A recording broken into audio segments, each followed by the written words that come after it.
October 4th, 1964, the world met the youngest man to ever win the Nobel Peace Prize that night. A 35-year-old minister who turned his ministry into a movement for civil rights. Some called him a troublemaker, most a dreamer, but many knew him as a king. He sparked a revolution of love among the masses, and we shall overcome was the anthem they would sing. And yes, it was more significant and exciting than Tom Brady or LeBron winning another championship ring.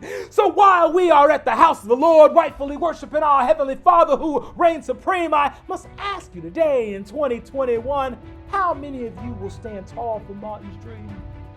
You see, since the 60s, we've been asleep. We've been suffering through a multi-year hibernation, excusing our inaction through procrastination, waiting on our 40 acres and a mule from the government as our compensation.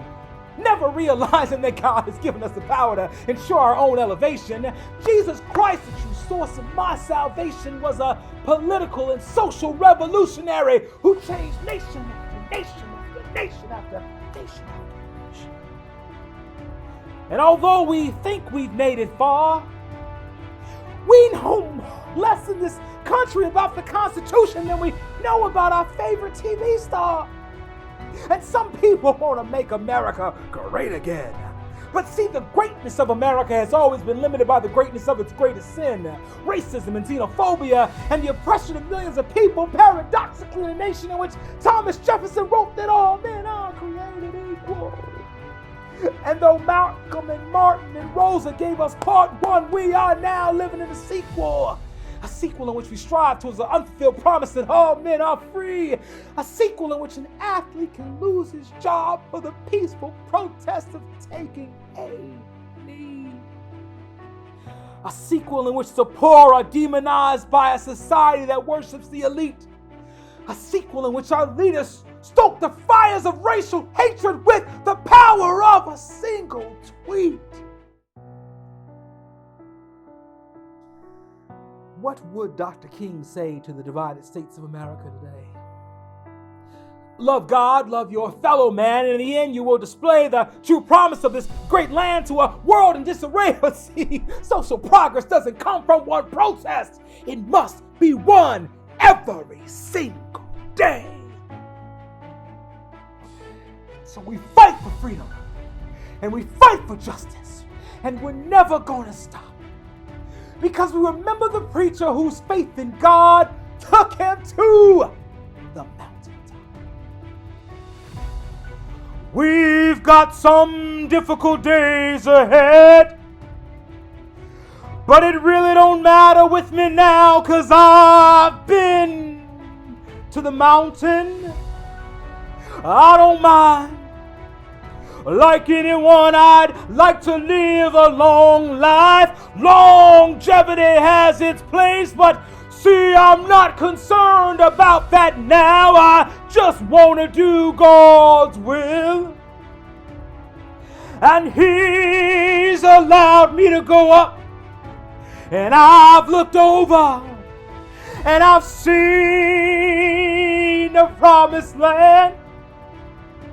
I may not get there with you, but I want you to know tonight that we as a people will get to the promised land. And so I'm happy tonight. I'm not worried about anything. I'm not fearing any man. Mine eyes have seen the glory of the coming of the Lord.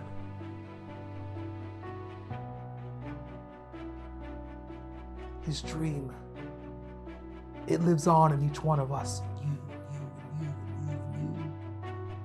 I surely hope you don't believe our work is through. It's time for this generation to rise up and do what it came to do. This is serious. I say our lives are at stake. This is no joke. Today we have new movements like Black Lives Matter and hashtag Stay Woke. In an age where Instagram and Twitter connect us through social media as some of our greatest tools, the words of Dr. King ring true now today as they did in the past. We must learn to live together as brothers, or we will perish together as foes.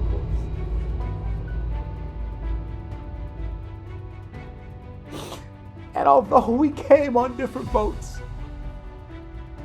we now find ourselves all on the same team. So I must ask you today, in 2021, when it's time to stand up, when it's time to walk and fight, when it's time to stop talking and live for justice, how many of you will stand up and join the battle for what is right after the dream?